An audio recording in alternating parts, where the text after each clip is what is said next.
Sinasabi ko na nga ba, at tumingi kayo ng tulong kay Manuel.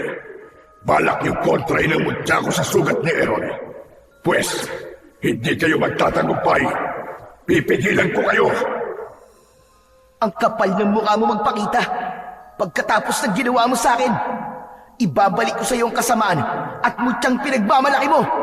Ako mismo ang dudurog sa iyo. Halimaw ka!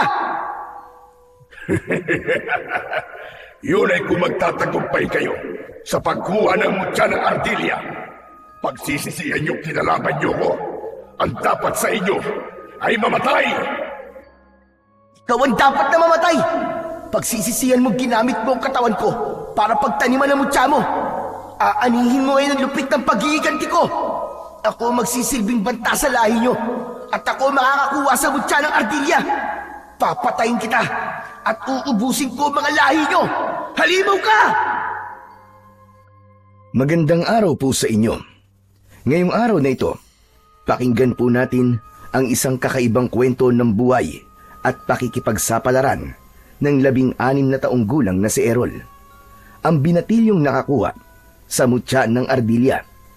Dahil sa kanyang malubhang karamdaman, ay makikilala niya ang isang matandang lalaki at isang engkantadong usa. Ano ang matutuklasan niyang lihim sa kanyang ina? Sa pagtupad niya sa misyon, paano niyang haharaping mag-isa ang pinuno ng mga aswang na taknim? Magagawa kaya niyang magtagumpay sa malaking pagsubok ng kanyang buhay? Ngunit bago po ang lahat mga idol, huwag po nating kalimutan mag-subscribe at i-hit ang notification bell sa aking YouTube channel na Apong Isaak at The Voice Addict para sa mas marami pang makapigil hiningang kwentong aswang at katatakutan mula sa mundo ng kababalaghan. Umpisahan na po natin ang kwento. Ano ba masakit sa'yo, anak? Kanina ka pang namimilipit sa sakit ng tiyan. Ano ba kasing kinain mo? Tay, sobrang sakit po talaga eh. Parang sasabog na po ang tiyan ko sa sobrang sakit. Hindi po sa loob eh, kundi sa malaking sugat ko po sa tiyan. Pakiramdam ko po, may insektong gumagalaw-galaw sa sugat ko. Ay nako, yan ang nga ba sinasabi ko sa iyo, Roy? Kung binabantayan mo na lang sana ang anak mo, kesa magbuhat sa palengke ng mga isda, di sana alam mo kung anong dahilan kung bakit masakit ang tiyan ng anak natin. Tignan mo nga oh, may sugat na pala siya sa tiyan. Hinintay mo pang lumala. Tigil-tigilan mo ako, Lena. Ikaw ang ina. Dapat ay alam mo nangyayari sa anak mo. Bakit ako sinisisi mo? Hindi porket mas maganda ang trabaho mo sa akin, ay aasta ka na. Parang ikaw lang ang nagpapakain sa pamilya natin. Tay, Nay, wag na po kayo mag-away. Dalhin niyo na lang po ako sa ospital.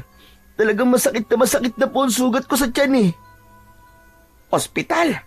Pambili nga ng bigas na isasaing natin ngayon wala tayo. Di gumawa ka ng paraan. Mangutang ka kung kinakailangan. Sus naman, Roy.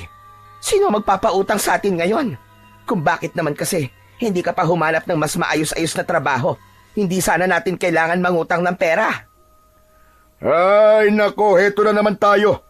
Bakit ba sa tuwing nagkakaproblema tayo sa akin mo lahat itinatambak ang sisi? Aba, Roy, tungkulin mo rin naman na mag-alaga sa anak natin. O baka naman nagsisisi ka na pinakasalan mo ko at tinanggap ang responsibilidad sa amin ng anak ko. Hoy, Lena! Kahit na kailan ay hindi ko pinagsisiyan na makasama kayo sa buhay ko. Si Errol ang pinag-uusapan natin dito, ha? Hindi ang tungkol sa ating dalawa. 16 na taong gulang na yung anak mo. Hindi na yan alagaan. At saan ka ba nagpupunta, ha, Errol? Saan mo ba nakuha ang sugat na yan?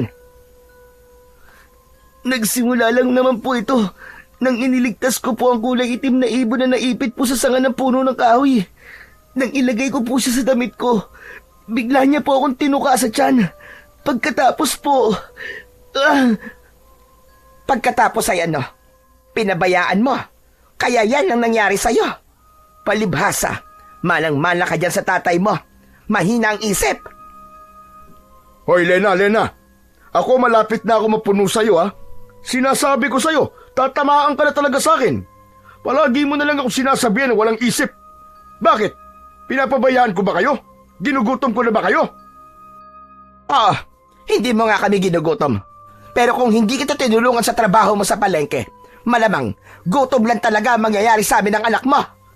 Kulang pa ang sinasahod mo sa pang-araw-araw nating pangangailangan.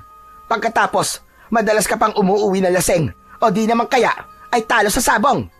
Kaya nga ako napilitang magtrabaho dahil ayaw ko na balang araw mamatay kami ng anak mo sa gutom. Eh bakit? Nagutom na ba kayo? Itinigil ko na ang alak at sabong dahil nagsasawa na ako sa bunganga mo. Tay, Nay, pwede po ba wag na po muna kayo mag-away? Lalo na po sumasakit ang tiyan ko eh. Eh kasi naman itong nanay mo eh. Palagi na lamang ako sinisisi kapag napapahamak ka. Parang wala na akong ginagawang tama sa pamilyang ito. Ayan ka na naman sa linya mong yan. Aba sandali, Errol. Bakit babasa ang damit mo? Ayan o, kitang-kita sa kulay puting damit mong pang itaas. Parang kulay dilaw na malagkit. Yun na nga po sinasabi ko sa inyo, Tay. Nay, parang may kung ano po mga hayop sa loob ng katawan ko. Wala po silang tigil sa paggalaw. Naghihibot po na parang naghahanap po ng malalabasan. Sobrang sakit na po talaga. Kaya nakikiusap po ako sa inyo. Dalhin niyo na po ako sa ospital o kahit sa albularyo lang po.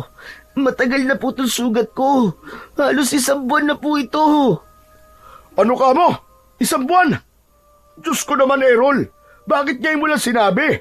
Pinalala mo pa. Patingin niya ako, anak. Diyos ko po, saan mo ba nakuha ito? Abay lintik, Roy. Tignan mo sugat ng anak natin sa tiyan. Diyos ko, Errol. Anong klaseng sugat yan? Nagnanaknak na. At kitang-kita pa tumitibok-tibok ang sugat mo. Ayan o, magang-magana.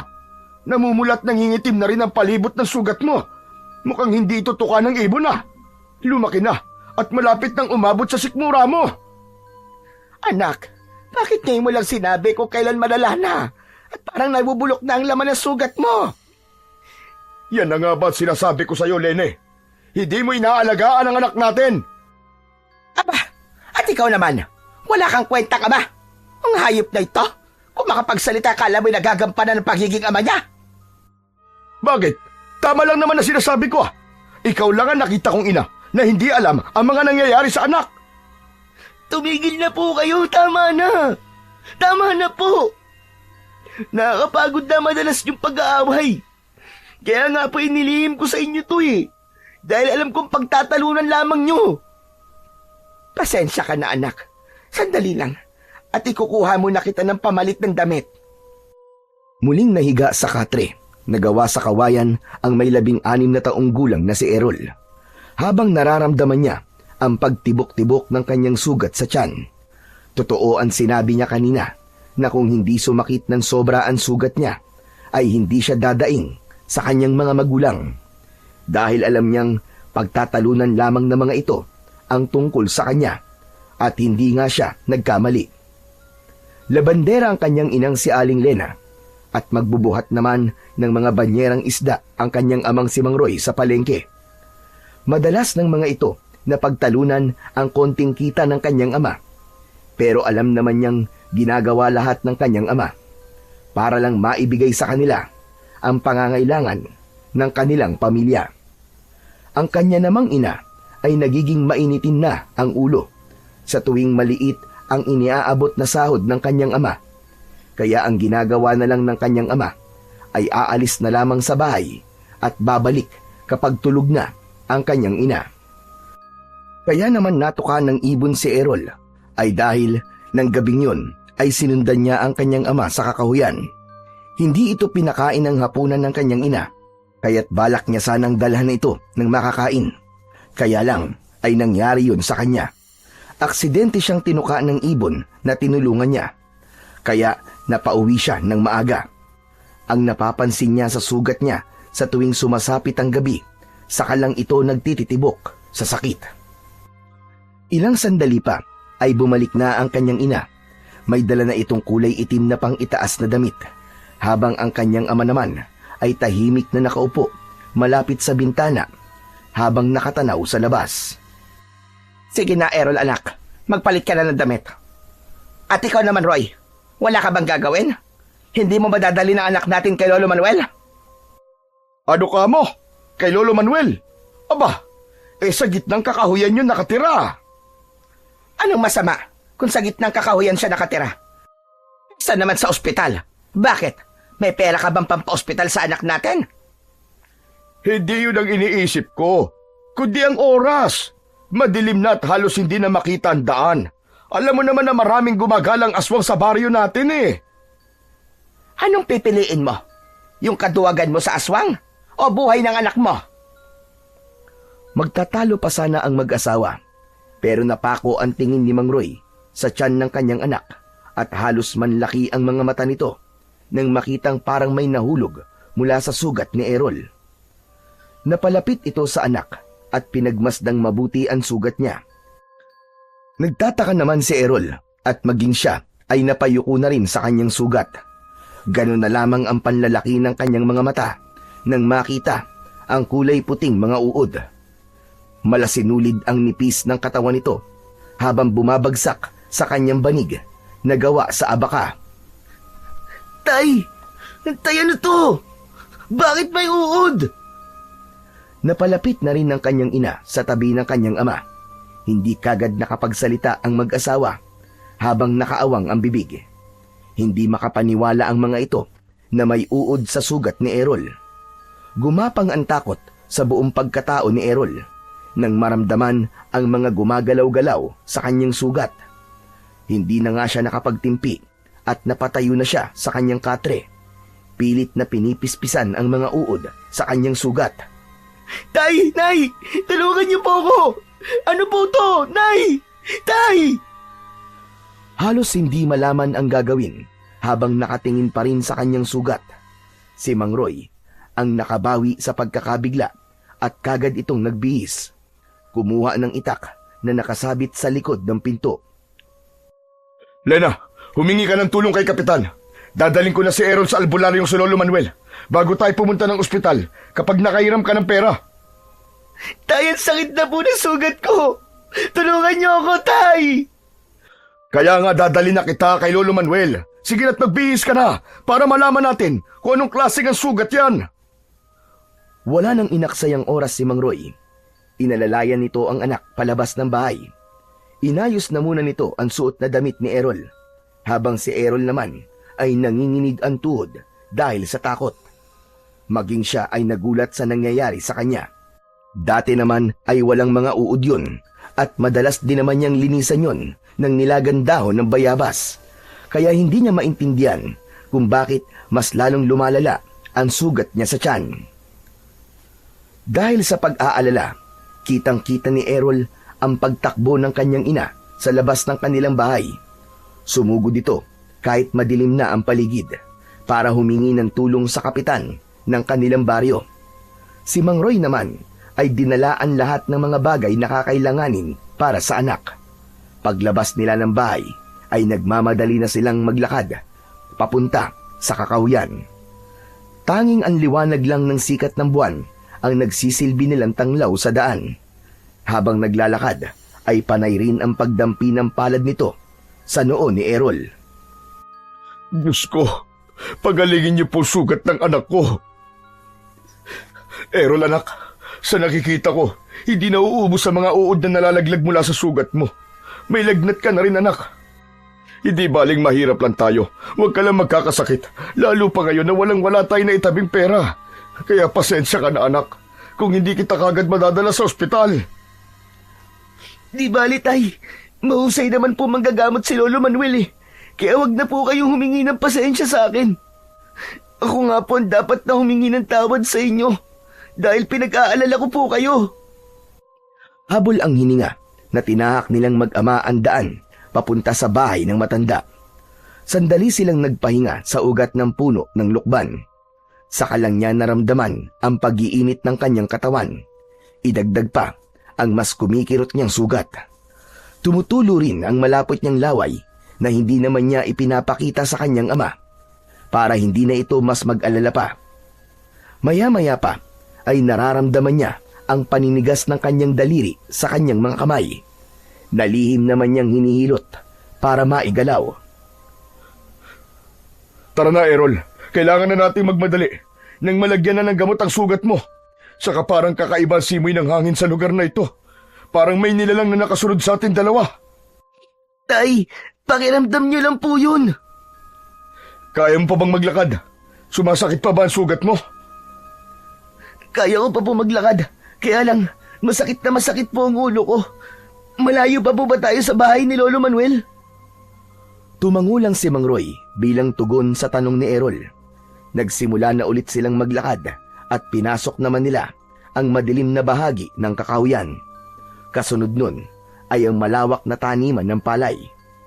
Habang naglalakad ay panay na rin ang linga sa huli ang daan ni Errol. Nararamdaman na rin niya ang nararamdaman ng kanyang ama. Lalo pa at may naririnig na siyang yabag ng paa na sumusunod sa kanila. Sakalang nabaling ang atensyon ni Errol sa daan na bahagyang nasisikatan ng liwanag ng buwan hanggang pagsapit sa gitnang kagubatan kung saan natatanaw naman niya ang taniman ng palay. Biglang napahinto sa paghakbang si Mang Roy at mabilis na hinila sa braso ang nakatayong si Errol. Halata sa kanyang ama ang pagmamadali sa paghakbang na parang may nakita itong nakakatakot na nilalang. Tay, bakit po tayo nagmamadali? Huwag ka ng maraming tanong, anak. Basta't bilisan mo na lamang ang paglalakad. Ang daang-daang paghakbang ng mga paa ni Errol ay nauwi sa pagtakbo. Panay din ang linga nila sa paligid. Inihanda ng kanyang ama ang itak habang tumatakbo sila. Halata ang takot sa nanginginig nitong kamay. Maya-maya pa ay tumambad sa kanilang dinaraanan ang isang nilalang na abala sa pagkain ng hayop. Nagkikikisay ang baboy ramo sa lupa habang sinisibasib ng nilalang ang dugo nito. Nakadapang nakasubsob sa liig ng hayop ang nilalang. Sarap na sarap ito sa paghigop ng dugo. Habang ang mga kuko sa kamay ay nakabaon sa tiyan ng baboy ramo. Saglit silang napahinto sa pagtakbo at hindi makagalaw sa kinatatayuan. Naparalisa ang tuhod ni Errol habang nanlalaki ang mga matang nakatingin sa nilalang na nakatalikod sa kanila. Pero ang mas ipinagtaka niya sa kanyang sarili ay ang biglang pagkulo ng kanyang sikmura. Nakaramdam siya ng gutom at uhaw habang iniisip kung gaano kasarap ang iniinom na dugo ng nilalang. Hindi nito nararamdaman ang presensya nilang mag-ama dahil abala ito sa paglantak sa katawan ng baboy ramo. Napapalunok ng laway si Errol habang pinagmamasdan ang paraan ng pagkain ng aswang sa katawan ng kaawa-awang hayop. Lalo na nang winakwak na nito ang tiyan ng baboy ramo gamit ang matutulis nitong mga kuko. Humakbang sila paatras habang naririnig nila ang tunog ng pagmuya ng halimaw sa lamang loob ng baboy ramo. Habang si Errol naman ay gusto nang lumapit sa kinaroroonan ng nilalang at makiagaw na rin sa kinakain ng aswang. Pero bigla silang tumilapon sa damuhan habang ang kanyang ama ay bumagsak sa ugat ng puno. Nabitiwan ni Mang Roy ang hawak nitong itak at namimilipit sa sobrang sakit ng likod. Tay! Tumayo ka, anak! Umalis ka na! Pumunta ka kay Lolo Manuel! Humingi ka ng tulong sa kanya! Bilisan mo! Hindi pinansin ni Errol ang sinabi ng kanyang ama. Sa halip ay sinundan niya ng tingin ang nilalang na bagong dating na umatake sa kanila. Halata ang gulat sa mukha ni Errol dahil wala silang naramdamang presensya ng isa pang aswang sa kanilang likuran. Isang nilalang nakahawig ng ibon. Mahaba ang tuka nito habang humahakbang papalapit sa kanya. Muli niyang tinignan ang nakatayo sa unahan ng kanilang dinaraanan. Tumigil na rin sa paglapa sa katawan ng baboy. Tumutulo ang malapot nitong laway. Ang mga mata ay kasing pula ng sariwang dugo na nagre-reflect sa liwanag ng buwan. Dahil madilim ang bahaging kinatatayuan ng halimaw, tanging ang kumikislap lang nitong mga mata ang nagbigay ng palatandaan kay Errol na aswang ang nanakit sa kanila. Nakita niyang pinilit ng kanyang ama ang tumayo. Sabay takbo papalapit sa kanya. Diyan ka lang sa likod ko, Errol. Kapag nakakita ka ng pagkakataon, tumakbo ka na. Iligtas mo na ang sarili mo. Tay, hindi kita iiwan dito. Humakbang pasulong ang dalawang halimaw na ang agwat kay Errol ay dalawang dipa. Pangiwi-ngiwi ang muka ng halimaw na parang natutuwa sa kanila. Humarang ang kanyang ama sa unahan niya at matapang na pinagbabantaan ang dalawang halimaw. Nakatingin lang ang mga ito kay Errol na parabang lampasan ang tingin sa kanyang tiyan. Naaamoy ng mga ito ang sugat niya. Inilabas ng mga ito ang malasangan nitong mga dila habang dahan-dahang humahakbang papalapit sa kanila. Paatras namang humahakbang ang mag-ama habang hindi inaalis ang tingin sa dalawang halimaw. Huwag kayong lalapit, mga hayop kayo. Anak, mauna ka na kay Lolo Manuel. Ako nang bahalang humarap sa mga halimaw na to. Kunin mong itak sa lupa at tumakbo ka ng mabilis. Baybayin mo ang daan sa dulo nito. Nandun ang bahay ni Lolo Manuel. Bilis! Tumakbo ka na, anak! Hindi ko hahayaang makatakas sa batang yan. Siya ang kailangan ko, hindi ikaw. Halika, lumapit ka. Ang kailangan ko lang naman ay ang dugo ng binatilyong yan. Pagkatapos, ay hahayaan ko na kayong umalis. Mamamatay na muna ako bago niyo makuha ang anak ko! Ganun ba? Pagbibigyan kita. Hindi ako magdadalawang isip na paslangin ka. Total, matagal-tagal na rin akong hindi nakakatigim ng sariwang dugo ng matanda. Minsan na tayo nagkaharap at hindi ko hahayaan na pati buhay ng anak ko ay kukunin mo. Kaya kung ayaw mo mamatay, hayop ka. Umalis ka na sa dadaanan namin. Hindi ko alam kung bakit ginugulo mo ang pamilya ko. Habang abala sa pakikipag-usap ang kanyang ama, ay patakbo siyang lumapit sa kinaroroonan ng itak. Mabilis niyang dinamput yun at lumapit sa kanyang ama, habang ang kanyang sugat sa tiyan ay muli na namang sumasakit. Tumayo siya sa unahan ng kanyang ama at itinutok niya ang kanyang itak sa aswang na nagsasalita, habang ang kasama nito ay nananatiling nakatayo sa likod ng halimaw na parang hinihintay lang ang utos ng pinuno nito. Hindi ka pa rin ba nadadala? Takot na takot ka noon nung una tayo magkita. Kaya huwag ka na magpanggap na matapang. Akala mo ba ay magtatagumpay ka sa pagtakas sa binatilyong yan? Kahit saan pa kayo magpunta, maaamoy at maaamoy ko ang sugat niya sa katawan. Kung ganun, ikaw ang may gawa nito sa tiyan ng anak ko. Gusto mo bang patunayan ko pa? Sa isang iglap ay bigla itong nagsaibon. Hindi siya maaaring magkamali. Ito ang ibon na tinulungan niya at tumuka sa kanyang tiyan. Dala ng bugso ng kanyang damdamin ay bigla niya itong sinugod. Muntik tamaan ang kanina pang nakatayong halimaw, subalit nakailag ito.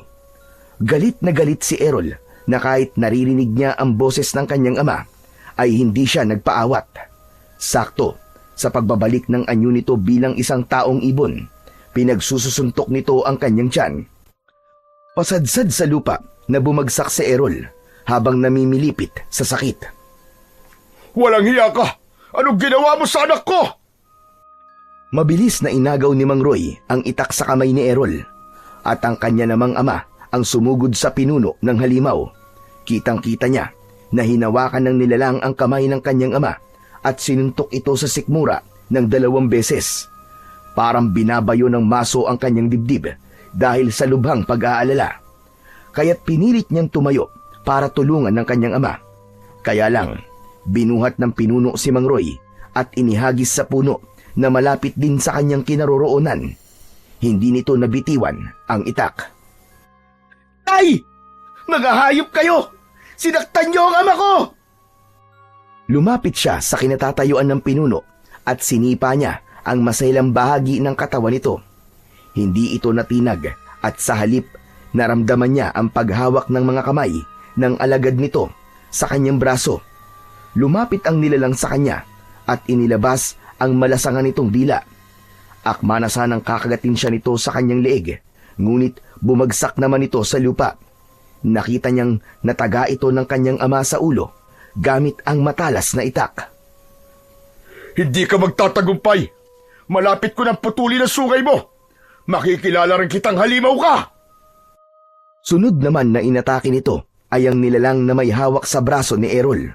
Bumitaw ito sa pagkakahawak sa kanya at umaangil na paatras na humahakbang. Sabay atake ni Mang Roy ng taga rito.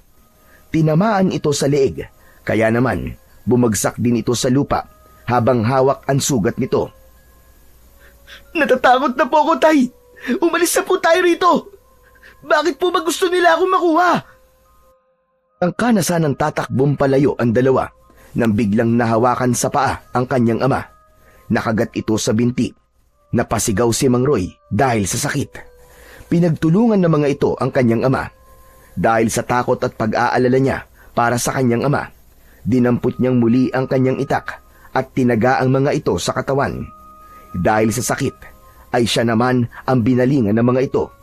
Habang si Mang Roy ay bumagsak sa lupa habang hawak ang binti na nasugatan. Kitang-kita ni Errol na humilom ang sugat ng mga ito sa katawan. Gulat na gulat siya sa kakayahan ng dalawang aswang. Biglang nagbago ang mga anyo nito. Nagsaasong gubat ang mga ito habang umaangil na nakalitaw ang malalagari nitong mga pangil. Mabilis na bumangon si Mang Roy at paika-ika itong tumakbo, papalapit sa kanya. Tara na, Errol! Hindi natin sila matatalo! Hindi sila tinatabla ng itak! Ano pang hinihintay mo? Tumakbo ka na! Uli na para humakbang papalayo si Errol dahil mabilis na silang inatake ng mga aswang. Lumukso ang kulay puting asong gubat. Sakto ang bagsak sa unan ng kanilang daan. Habang ang kanyang ama ay muling tumilapon sa damuhan dahil sinunggaban naman ito ng kulay itim na asong gubat. Nakangisi itong tumingin sa kanya na tila ba siya naman ang isusunod nito sa kanyang ama. Inihagis sa kanya ni Mang Roy ang itak at kinuha niya yon sabay tutok sa mga ito. Huwag kayong lalapit, mga hayop kayo! Kundi, ibabaon ko sa inyo ang itak na to! Mas lalong lumapad ang pagkakangisi ng dalawang asong gubat habang umaangil na parang asong nauulol. Maya-maya pa ay lumapit na ulit sa kanya si Mang Roy at ito na mismo ang humawak sa itak. Sumugod ito sa dalawang asong gubat para bang sanay na sanay ito sa pakikipaglaban sa mga ito. Ilang beses din itong nagpasirko-sirko sa ere para umatake sa mga kalaban kahit may iniinda itong sakit sa paa. Nagawa nitong makipagsabayan sa mga aswang. Sinuntok nito ang kulay puting asong gubat sa muka. Bumagsak ito sa lupa, kasunod naman ng kanyang pagtaga sa kulay itim na asong gubat. Bumagsak ito sa lupa, kasunod ng paglukso ni Mang Roy at tinamaan naman ito ng taga sa tiyan. Ubod lakas nitong ibinaon ng itak sa nakahigang kulay itim na asong gubat. Ibinaon ni Mang Roy ang talim nito sa dibdib ng aswang. Hindi pa ito nasiyahan at sa pamamagitan ng pagtalon ay mas ibinaon pa nito ang itak sa dibdib nito. Nanginginig ang kamay ng aso habang pilit na tinatanggal ang nakabaon na itak sa dibdib nito. Ngunit hindi nito maalis-alis. Katapusan na ng pambibiktima mo kasama ng pinuno mo. Hindi ka nabubuhay ng tama mo sa dibdib dahil pinuntirya ko na ang puso mong halimaw ka. Binalingan ng kanyang ama ang pinuno ng aswang na nakahiga pa rin sa lupa. Bigla itong nagsaibon at lumipad naman papunta sa nakatayong si Errol. Naramdaman na lang ni Errol na may magaspang na kamay ang sumakal sa kanyang leeg. Nang ito ay magsataong ibon, umangat ang kanyang paa sa lupa. Sinipa niya ang masailang bahagi ng katawan ng aswang. Pero dahil sa maikli ang kanyang mga paa, ay nauwi lang sa wala ang pagpupumiglas niya. Napansin niyang dahan-dahang lumalapit ang kanyang ama sa gawin nila. Nang lilingon na ang halimaw, ay mabilis na tinakbo ng ama niya ang kinatatayuan ng aswang. Nakita niyang tinaga nito ang ulo ng aswang, kasabay din ang pagtaga sa brasong may hawak sa leeg ni Errol. Naihagis ng nilalang ang katawan ni Errol. Kasama siyang bumagsak sa damuhan ng halimaw. Naramdaman niya ang masakit na pagtama ng kanyang likod sa lupa. Maliksing kumilos ang kanyang ama para sana itarak ang talim sa dibdib ng aswang. Ngunit bago pa man maibaon ang talim ay nagsaibon na ulit ito at lumipad sa impapawid. Dismayadong napasipa sa damuhan si Mang Roy bago tumingin sa nakahigang anak. Halika na anak. Kaya mo bang tumayo? Sigurado kong hindi na babalik yun. Tay, paano niyo po nagawa yun? Kapag isa ka ng ama at nasa sitwasyon kang katulad dito, lalabas din ang tapang mo para ipagtanggol ang iyong anak. Hindi sila nagbibiro, Errol. Balak nilang patayin ka at alam kong may kinalaman ang sugat mo sa tiyan. Kaya kailangan natin pumunta sa bahay ni Lolo Manuel para humingi na ng tulong. Inalalayan siyang tumayo ng kanyang ama kahit nararamdaman pa rin niya ang sakit ng sugat sa kanyang tiyan. Wala silang imikan habang naglalakad hanggang sa pagtawid sa pilapil ng taniman ng palay. Pagkalipas lamang ng ilang minuto ay narating na nila ang maliit na kubo ng matanda. Nakabukas pa ang ilaw nitong gasera kaya alam niyang gising pa ito. Tao po! Tao po, Lolo Manuel! Si Roy po ito! Tao po! Tulungan niyo po ang anak ko! Nakarinig naman ng mag-ama ng yabag ng paa papalapit sa nakasaradong pinto. Maya-maya pa ay dahan-dahang bumukas ang pinto at sumilip ang matanda. Nagulat ito nang makita sina Mang Roy at Errol. Aba, Roy! Ano't napasugod kayo? May nangyari ba? Tulungan niyo po kami, Lolo Manuel. Gamutin niyo po ang sugat ng anak ko. Aba, sige, pumasok kayo sa loob. Dali! Bilisan nyo! Parang may mabigat na enerhiya bumabalot sa anak mo. Tulungan niyo po siya, Lolo Manuel. Nagmamakaawa po ako. Nilakihan ng matanda ang pagkakabukas ng pinto. At nang makapasok na sila ng kanyang ama, ay sumilip muna ang matanda sa labas ng bahay nito bago tuluyang isinara ang pinto. Ganon din ang nakabukas nitong mga bintana. Kinuha rin ni Lolo Manuel ang nag-iisa nitong gasera at ipinatong yun sa lamesang gawa sa kawayan. Maupo na muna kayo at kukuha lamang ako ng langis. Itinuro ng matanda ang upuan na gawa sa tabla bago ito nagmamadaling pumasok sa loob ng kwarto nito. Pagbalik ni Lolo Manuel ay may dala na itong kulay itim na bote na may lamang langis. Ganon din ang tabako nito at palaspas. Ipinatong yun ng matanda katabi ng gasera. Ano bang mga nangyari sa inyo at may mga sugat kayo sa katawan? Lalo ka na, Roy. Malalim din ang sugat mo sa binti. Bakit kung kailang gabi na saka kayo napasugod dito? Inilihim po kasi sa amin ng anak ko ang tungkol sa sugat niya sa tiyan. At habang papunta po kami rito sa bahay niyo, hinarangan naman po kami sa daan ng 2 aswang. Napatay ko po ang isa, pero ang pinuno po ay nakatakas. Kaya alam kong babalikan po nila kami. Aba, talagang babalikan kayo dahil sa anak mo, Roy. Sa nakikita ko na pagpula ng mga mata ng anak mo, ang sugat sa kanyang tiyan ay hawa ng isang aswang. Kung natagalan pa kayo ng paglapit sa akin, matutulad ang anak mo sa mga aswang na humarang sa inyo sa daan. Tay, ayoko po maging katulad nila. Gamutin niyo na po ako, Lolo Manuel. Nakikiusap po ako sa inyo. Ayaw mo pala maging aswang ka. Bakit ginawa mo ito? Bakit naglihim ka sa mga magulang mo? At kung kailan malala na at hindi mo na kaya ang sakit, ay saka mo lang sinabi sa mga magulang mo. Nako, kayo talaga mga bata kayo. Sarili nyo lang ang iniisip nyo. Pasensya na po, Lolo. Tay, hindi ko po akalaing aabot sa ganito ang ginawa kong paglilihim. Ano po bang dahilan ng pagkakaroon ng sugat ng anak ko, Lolo Manuel? May mga nakita na po kasi akong uod sa sugat niya. Natural na magkaroon lang talaga ng uod ng sugat niya. Dahil ang layunin nito ay unti-unting kainin ang mga laman niya. Tinaniman siya ng mutya ng mga aswang. Kaya hindi siya titigilan ng mga ito hanggat hindi nasisipsip ang dugo niya. Kailangan matanggal ang mutya sa sugat niya para mapigilan ang pagkalat ng hawa ng aswang sa buong katawan niya. Alos pagsakluban ng langit at lupa si Errol nang marinig ang sinabi ng matanda. Biglang nagtaasan ang mga balahibo niya sa katawan at ginapangan ng takot sa kanyang dibdib. Maya-maya pa ay itinaas ng matanda ang kanyang damit at nanlalaki ang mga mata nito nang makita ang malaking sugat sa kanyang tiyan. Dali-dali itong nagdikdik ng palaspas, saka inilagay sa langis na ibinuhos naman sa kanyang sugat. Kasunod ang pagsindi nito ng tabako at binugahan ng usok ang kanyang sugat.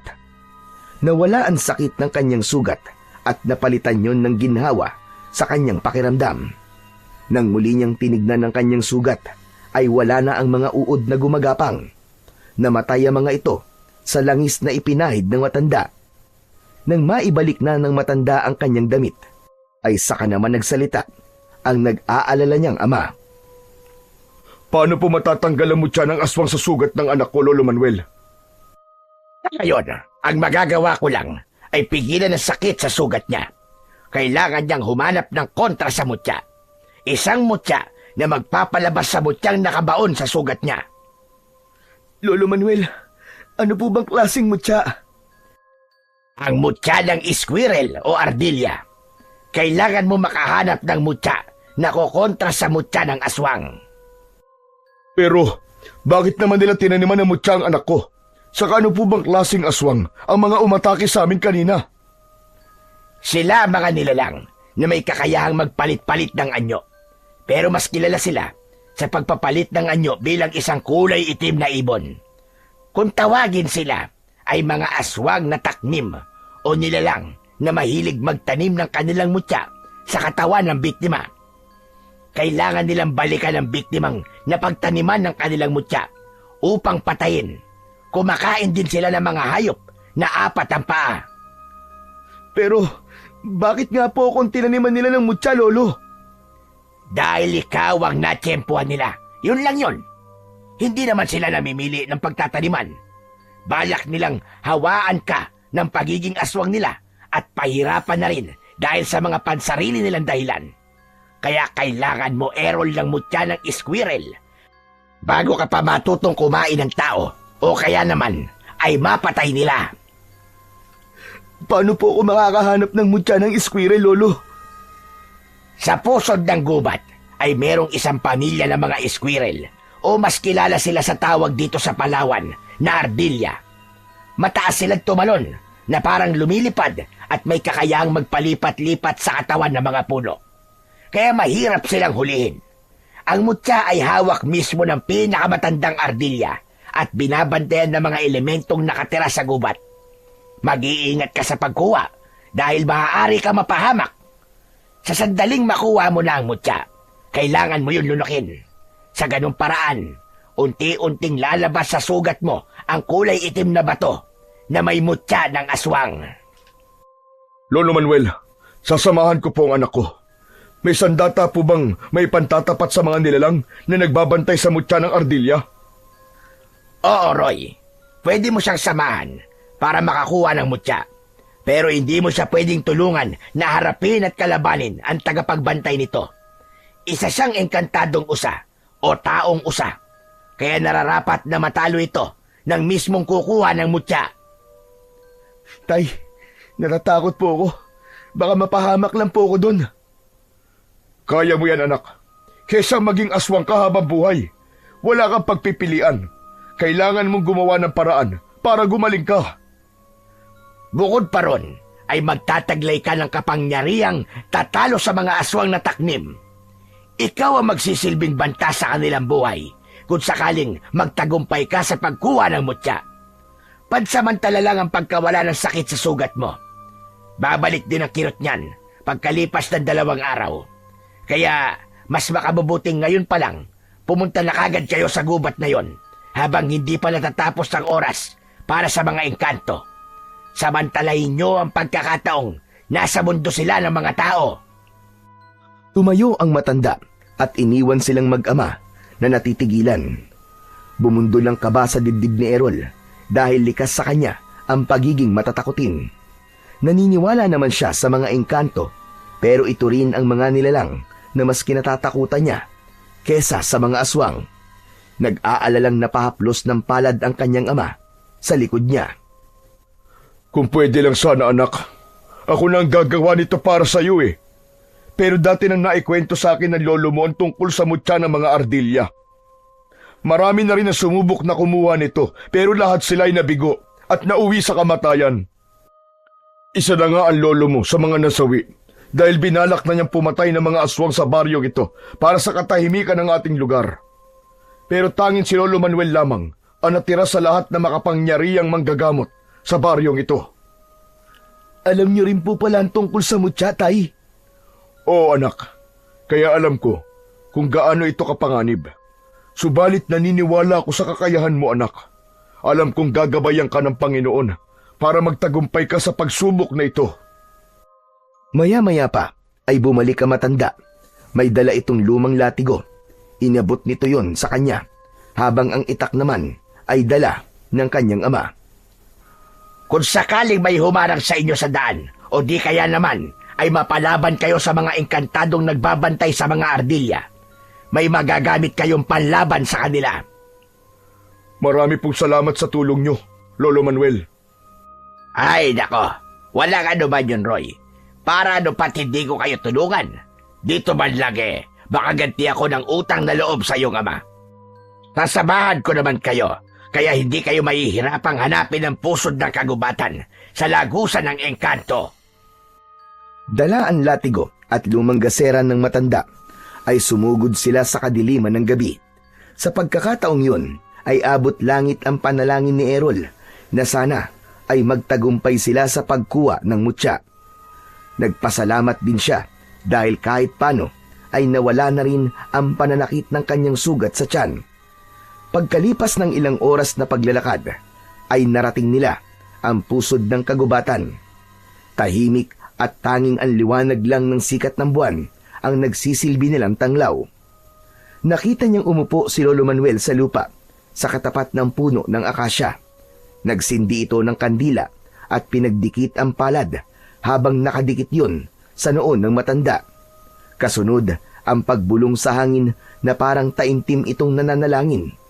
Bigla nilang narinig ang malakas na alulong ng mga asong gubat at nagulat sila sa maraming aso na nakapalibot sa kanilang kinatatayuan habang pinapanood ang kanilang mga ginagawa. Magtatago muna kami ng iyong ama sa likod ng puno ng akasya. Ipakita mong hindi ka natatakot sa kanila. Huwag kang mag-alala, Errol. Tinawag ko lang ang mga asong gubat para magbigay ng palatandaan kapag nasa paligid na natin ang mga engkantong nagbabantay sa mutya ng ardilya. Hinahayaan nilang maglaro ang mga squirrel sa puno at malalaman mo lang kung sino ang nagtataglay ng mutya kapag nakita mo ang kanyang mga mata na nagre-reflect sa liwanag ng sikat ng buwan. Gamitin mo ang latigo para makuha ang kanyang atensyon. Nandito lang kami, anak. Kung sakaling kailanganin mo ang tulong namin. Saktong pagpatay ng sindi ng kandila ang sabay-sabay na pag-alulong ng asong gubat. Lumakas ang hihip ng hangin, kasabay ang pagtigil din ng mga asong gubat sa pag-alulong. Palatandaan yon na nakalabas na sa lagusan ang mga engkantado, kasama ang mga ardilya. Napaatras siya ng akbang nang makita ang mga asong gubat na isa-isang umaalis sa kanyang harapan. Tila nararamdaman ng mga ito ang presensya ng mga engkanto. Errol, pakiramdaman mo lang ang paligid. Huwag kang matakot. Kailangan maging alisto ang mga mata mo. Dahil tinawag lamang sila ng orasyon ni Lolo Manuel. Hinigpitan ni Errol ang paghawak sa puluhan ng latigo, saka inilinga ang kanyang paningin sa paligid. Halos mabingi siya sa bilis ng tibok ng kanyang puso dahil sa takot. Maya-maya pa ay nakita niya ang mga ardilya na panayan lukso sa mga katawan ng puno. Papalapit din ang mga ito sa kanya na parabang gustong makipaglaro. Pero nagulat siya sa biglang paglitaw ng nakakatakot na nilalang. Kalahating tao at kalahating katawan ng usa ang engkantadong nagbabantay sa mutya ng ardilya. Hindi niya inaasahan na ganon ang muka ng elementong nakatira sa kabilang mundo. Tila nauunawaan ito kung ano ang sadya niya, kaya bigla siya nitong inatake ng sipa sa kanyang muka. Bumagsak siya sa lupa habang hindi nabibitiwan ang latigo. Napansin naman niya na pigil-pigil ni Lolo Manuel ang kanyang ama para tulungan siya. Hindi ako makakapayag na matalo ako sa labang ito. Ayoko maging aswang, kaya kailangan ko lumaban para sa mutya. Hindi ko hahayaang manalo ang kasamaan sa kabutihan. Sa pagtayo naman ni Errol, ay napansin niyang papasugod sa kanya ang kulay itim na ardilya. Matatalas ang pangil nito na mukhang daga. Balak din ng mga ito na umatake sa kanya dahil parang nararamdaman ng mga ito ang kanyang binabalak. Sa paglukso ng ardilya para kalmutin siya sa muka, ay nagawa niya yung maiwasan. Subalit inatake naman siya ng taong usa. Tinamaan siya sa kanyang sugat sa tiyan, kaya't pasadsad siyang bumagsak sa lupa habang naluluwa ang mga mata dahil sa labis na sakit. Kaya lang, dumating si Mang Gabriel, ang halimaw na una nang umatake kay Errol. Saka lumabas ang kanyang ama sa pinagtataguan nito. Sinasabi ko na nga ba at tumingi kayo ng tulong kay Manuel. Balak niyong kontray ng mutya ko sa sugat ni Errol.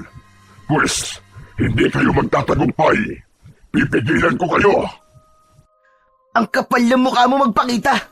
Pagkatapos sa ginawa mo sa akin, ibabalik ko sa iyo ang kasamaan at mutyang pinagmamalaki mo. Ako mismo ang dudurog sa iyo, halimaw ka!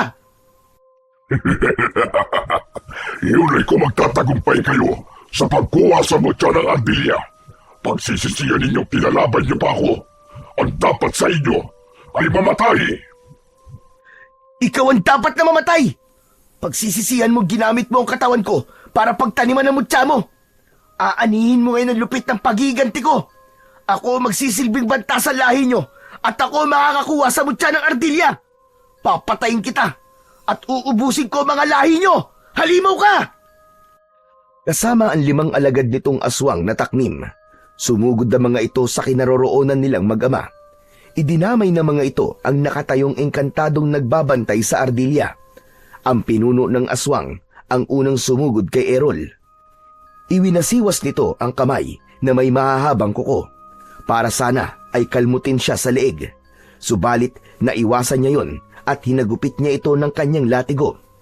Tinamaan ito sa leeg kaya't bumagsak ito ng pasadsad sa lupa, habang si Lolo Manuel naman ay nanatiling nakatago sa likod ng punong kahoy. Habang itinuturo sa kanya ang engkantadong abala sa pakikipaglaban sa alagad ni Mang Gabriel, nilapitan niya ito at tinulungan sa pag-atake sa mga alagad ng pinuno ng aswang, habang ang matandang ardilya naman ay lumukso papunta sa kanyang kinatatayuan. Maging ito ay umaatake sa kanya. Hanggang sa lumiwanag ang buong katawan ng engkanto at sa paghuni nito ng malakas, ay sabay-sabay na bumagsak ang mga aswang sa lupa. Tila nabingi ang mga ito at lumabas ang dugo sa mga mata at tenga. Naramdaman ni Errol ang pag-agos ng mainit na likido sa kanyang likod. Hinaplos niya yon. Ganon din ang mga dugong umaagos mula sa kanyang sugat sa tiyan. Napasulyap sa kanya ang engkanto. Tila lampasan ang tingin nito sa kanyang tiyan na parang nakikita nito ang kanyang sugat. Akma na sanang lalapit ito sa kanya nang mula sa likod ay biglang tumayo ang pinuno ng mga aswang para saksakin ng matulis nitong kuko ang likod ng taong usa. Mabilis siyang tumayo at hinagupit ng latigo ang kamay ng aswang. Kaya bago pa nito maisakatuparan ang gagawin sa engkantado, ay nailigtas na niya ito. Anak! Sa likod mo! Sa paglingon ni Errol ay sinalubong naman siya ng alagad ng taknim. Inatake siya sa kanyang braso para sana ay kagatin. Bumagsak siya sa lupa, pero bago yun, nailigtas din siya ng engkantadong usa. Habang ang pinuno ng aswang ay napupuluputan naman ng kanyang latigo sa kamay. Kaya hindi ito makagalaw habang nakahiga sa lupa. Dala ng matinding galit ni Mang Roy, nilapitan nito ang mga aswang na nakahiga sa lupa at isa-isang pinagtatataga ang mga ito sa leeg, pati sa pagtarak ng talim sa dibdib ng mga ito hanggang sa mamatay. Si Mang Gabriel naman ay kagad na tumakas nang mag-anyo itong isang maliit na ibon. Saka lang lumabas sa pinagtataguan si Lolo Manuel at mabilis na yumuko sa nakatayong taong usa. Ganon din ang ginawa ng kanyang ama. Pero lumapit ang nilalang kay Errol. Hinawakan nito ang kanyang ulo, maging ang kanyang sugat sa tiyan. Pagkatapos ay humuni ito. Lumapit ang matandang Ardilla na may hawak na mutya. Sinabi nito na alam nitong ang kailangan lang niya ay ang mutya na kukontra sa kanyang sugat. Kaya nagulat siya nang ito mismo ang nag-abot sa kanya. Sinabi nitong ipapahiram lang nito ang mutya at kapag naisagawa na niya ang misyon, ay muli niyang ibabalik yon alang-alang sa katahimikan naman ng mundo ng mga engkanto. Kinuha niya ang kulay pulang bato, saka dinala niya sa kanyang bibig at nilunok. Muli niyang kinausap ang taong usa. Maraming salamat po sa tiwala. Makakaasa po kayong gagawin ko po ang misyon ng mutya upang hindi na kumalat ang malaking kaguluhan sa baryo namin. Patawarin niyo po kami kung nagambala namin ang pananahimik niyo. Ngumiti ito na nagpalabas naman ng malalagari nitong mga ngipin. Saka lang niya napansin na kulay berde ang mga mata ng taong usa, maging ang Ardilla na may hawak ng mutya. Sinabi ng engkantado na magtataglay ng lakas, bilis at taas sa pagtalon si Errol. Yun ang epekto ng mutya sa katawan niya, maliban sa pagtanggal ng mutya ng aswang na nakatanim sa kanyang sugat. Bago bumalik ang mga ito sa lagusan, ay hinawakan ng taong usa ang kanyang ulo bilang pagbibigay basbas at pasasalamat nito sa pagkakaligtas niya sa buhay nito. Tumanaw ito ng utang na loob sa kanya. Muntik na siyang makagawa ng masama alang-alang sa kanyang paggaling. Mabuti na lamang at likas sa kanya ang pagiging matulungin sa mga nilalang na kailangan ang tulong niya. At ang mga nangyari naman sa kanya ay isang patunay lang na hindi lahat ng tinutulungan ay mabuting tao. Katulad ng nangyari sa kanya ngayon na pagkatapos niyang tulungan ng ibon, ay siya pa ang inatake nito. Pagkatapos magpaalam ang taong usa, ay naglakad na sila papunta sa bahay ni Lolo Manuel. Masayang-masaya ang mga ito sa pagkakaroon niya ng mutya ng Ardilla. Bigla rin luminaw ang kanyang paningin, maging ang kanyang pakiramdam sa paligid. Gumaan din ang kanyang katawan at nawala ang iniinda niyang sakit sa tiyan. Hindi ko alam na magtatagumpay ka sa pagkuha ng mutya ng Ardilla. Ang pagpapakita lang pala ng kabutihan ang magiging sandata mo para magtagumpay ka. Hindi ako makapaniwala, anak, sa tapang na ipinakita mo kanina. Hindi ko naman po ito magagawa kung wala po ang tulong yung dalawa. Kaya lang, kasama ng mutya na ito ay ang isang misyon na kailangan kong ubusin ng masasamang nilalang sa baryong to. Ang hindi lang talaga malinaw sa akin, anak, ay kung bakit sa'yo itinanim ng aswang na yon ang iniingatan nilang mutya. Kung sakaling lumabas na ang mutya ng mga taknim sa sugat ng anak ko, ano na po mangyayari sa bato, Lolo Manuel? Mawawala ang kakayahan ng may-ari ng mutya na makapagpahilom ng kanilang sugat. Madali na siya mapapabagsak.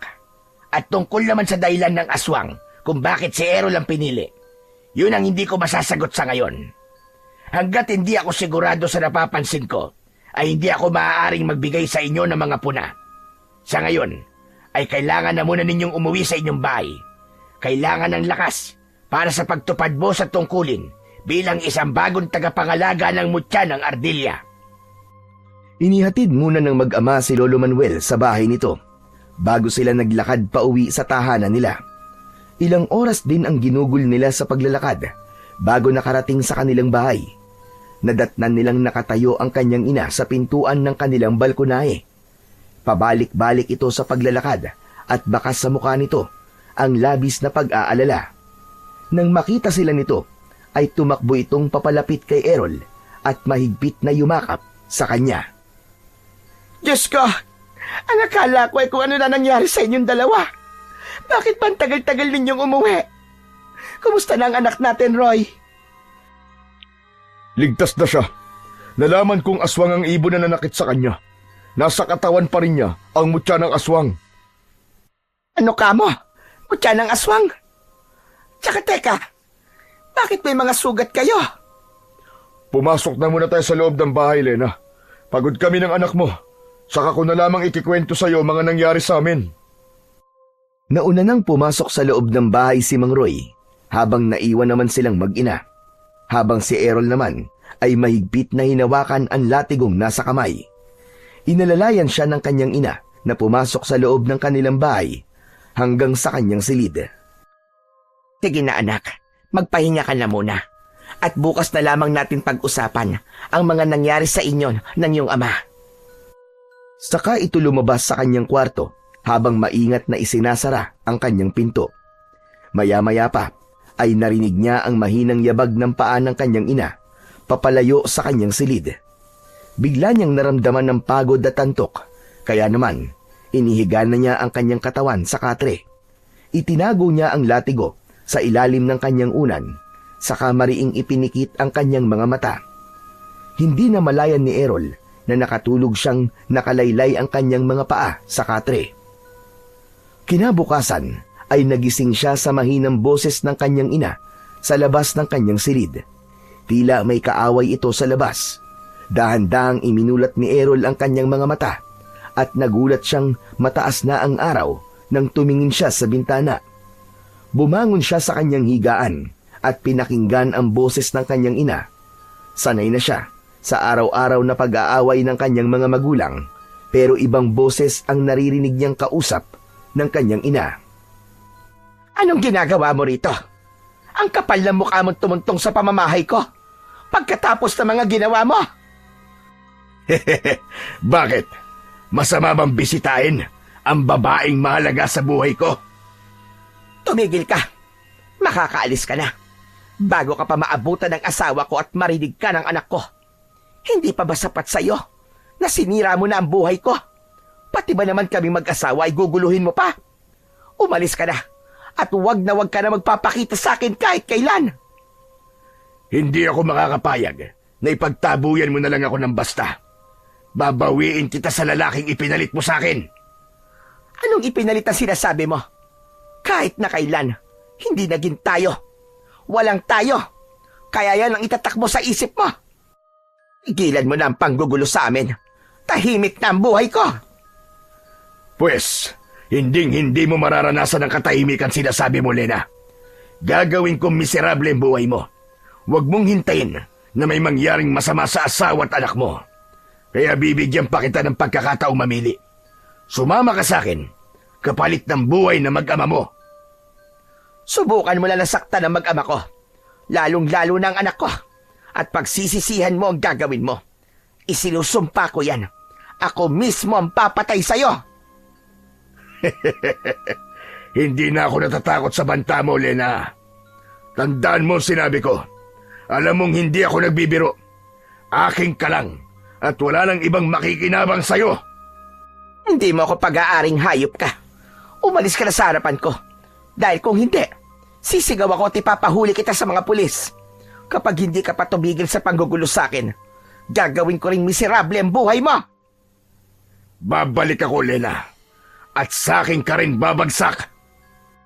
Halos manginig ang katawan ni Errol dahil sa palitan ng salita ng kanyang ina at ng lalaking kausap nito. Hindi alam ni Errol na may pinagdadaanan palang ganun ang kanyang ina. Napasilip siya sa siwang ng kanyang pintuan at sakto yun na nakita niya ang lalaking balbas sarado at nakakatakot ang itsura na parang hindi papahuli ng buhay. Bago ito lumabas ng pintuan ay nag-iwan pa ito ng nakakatakot na pagngisi habang nakatingin sa kanyang ina. Mabilis niyang nahila ang pinto ng kanyang silid at hinabol niya ang kakaalis lang na lalaki, pero pinigilan siya ng kanyang ina. Hinawakan siya nito sa kanyang braso. Anak, huwag mong sasabihin sa tatay mo mga narinig mo kanina, ha? Nay, sino po ang taong yun? Dati ko siyang manliligaw at nagbayad ng malaking halaga sa mga magulang ko para pakasalan ko siya. Pero hindi ko siya mahal, anak. Tumakas ako sa bahay ng mga magulang ko at lumayo sa kanya. Hindi ko naman akalaing masusumpungan niya ako rito para manggulo.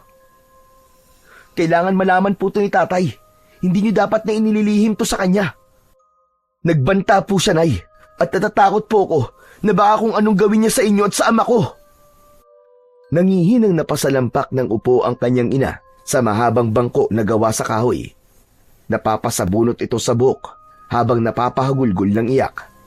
Ramdam na ramdam niya ang bigat at takot sa nanginginig nitong boses.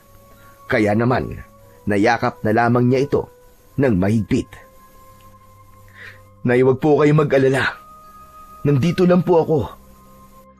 Sige, kung ayaw niyo pong sabihin kay tatay ang tungkol sa taong yun, kayo po ang bahala. Pero sana po, Nay, ipagtapat niyo na po kay tatay ang tungkol sa lalaking yun. Buhay na po natin na nakataya rito. Lalo pa, at sa nakikita ko po sa kanyang muka, na hindi po siya nagbibiro sa banta niya na yun. Alam ko, anak, at napatunayan ko na yon. Kaya nga natatakot ako sa gagawin niya. Diyos ko, hindi ko na alam ang gagawin ko, anak. Isang malalim na buntong hininga ang pinakawalan ni Errol bago niya iniwan ang kanyang ina. Buong araw na inabala ni Errol ang kanyang sarili sa pagsasanay ng palihim gamit ang kanyang mutya at latigo. Maya-maya pa ay nakaramdam naman siya ng pananakit ng kanyang sugat. Itinaas niya ang kanyang damit pang itaas at gano'n na lamang ang gulat niya nang bumagsak sa lupa ang kulay itim na bilog na bato. Dinampot niya yon sa lupa at pinagmasdan. Nakakunot ang kanyang noo nang sipatin yon sa sikat ng araw. Bigla niyang naitago ang mutya nang meron siyang narinig na pag-angil ng aso sa kanyang likuran. Kahit may presensya ng araw, ay biglang lumitaw ang 4 na asong gubat na may mapupulang mga mata. Nakatingin ang mga ito sa kamay niyang may tangan ng mutya ng aswang. Tumutulo ang mga laway nito habang nakangising nakalabas ang malalagari nitong mga ngipin. Inilinga niya ang kanyang paningin sa paligid. Napansin niya, siya lang at ang 4 na asong gubat lang ang naroroon at wala ang pinuno ng mga ito. Anong kailangan nyo, ha? Ito ba? Sige, kunin nyo kung kaya nyo. Tamang-tama to. Nagsasanay ako ngayon. Baka kayo ang pagpraktisan ko.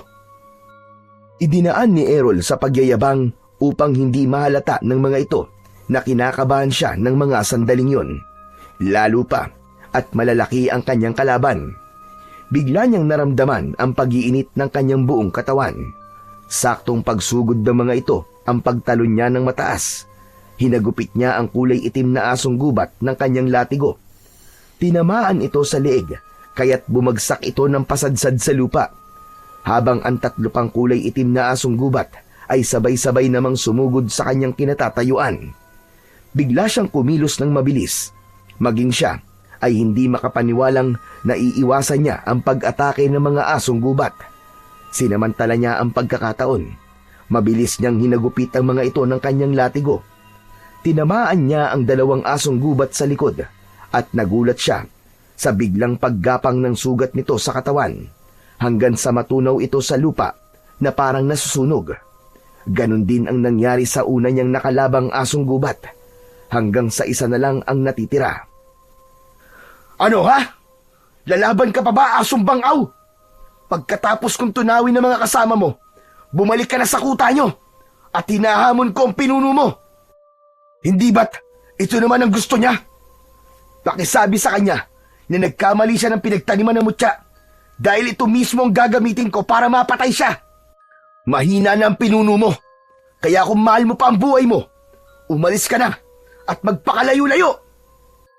Ipinakita niya ang kanyang galit sa pamamagitan ng paghagupit niya ng latigo sa lupa. Napaatras ang natitirang asong gubat dahil sa takot. Saka ito kumaripas ng takbo papalayo sa kanya, habang bahag ang buntot.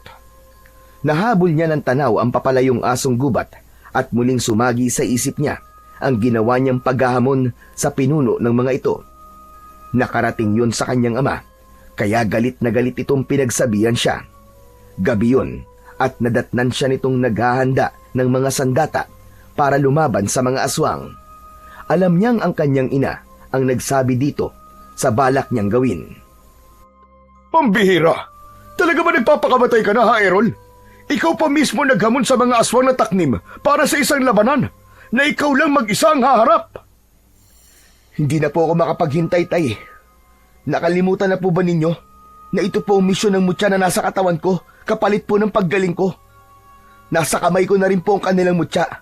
Kaya kahit hindi ko po sila hamunin ng away, susugod pa rin po sila rito para kunin sa mga kamay ko ang mutya. Pero kailangan mo pa ng konting panahon para magsanay, anak. Kulang pa ang kakayahan mo para labanan ang pinuno nila. May tiwala po kung hindi po ako pababayaan ng Panginoong Diyos, Tay. Marami na po silang napapatay. Panahon na po para tapusin na ang kanilang kasamaan.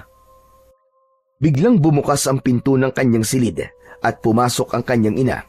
Bakas sa mukha ni Aling Lena ang pag-aalala para sa anak. Samantalang si Mang Roy naman ay halata ang pagtitimpi ng galit sa ginawa ni Errol. Hindi. Hindi ako makakapayag na gawin mo mag-isa ito. Mapapahamak ka, anak. Meron ba kayong lihim na mag-ama na hindi sinasabi sa akin? Huwag ka na makialam dito, Lena. At bakit hindi ako makikialam, Roy? Dinig na dinig ko sa labas ang pagtatalo niyo mag-ama tungkol sa mutya ng aswang. Roy, umalis na lang tayo rito at kalimutan ninyo ang misyon. Nay, hindi po pwede. Kahit saan po tayo magpunta, masusundan nila tayo at patuloy lamang silang papatay ng mga inosenteng tao. Haharapin ko po ito dahil ito po ang nagligtas sa buhay ko. Hindi po ako natatakot mamatay kung alam ko naman pong nasa panig ako ng kabutihan.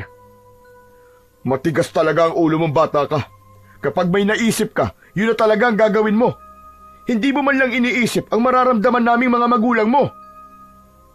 Kung hindi ko naman po ito gagawin, Tay, sila rin po ang susugod dito para patayin tayong lahat. Hindi na natapos ang iba pang sasabihin ni Errol nang bigla niyang naramdaman ang pag-iinit ng kanyang katawan.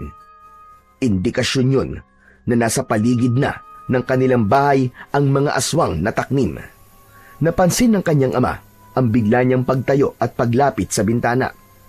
Sumunod dito sa kanya at gano'n na lamang ang panlalaki ng mga mata ni Errol nang makita ang pangkat ng mga aswang habang nakatayo sa labas ng kanilang bakuran.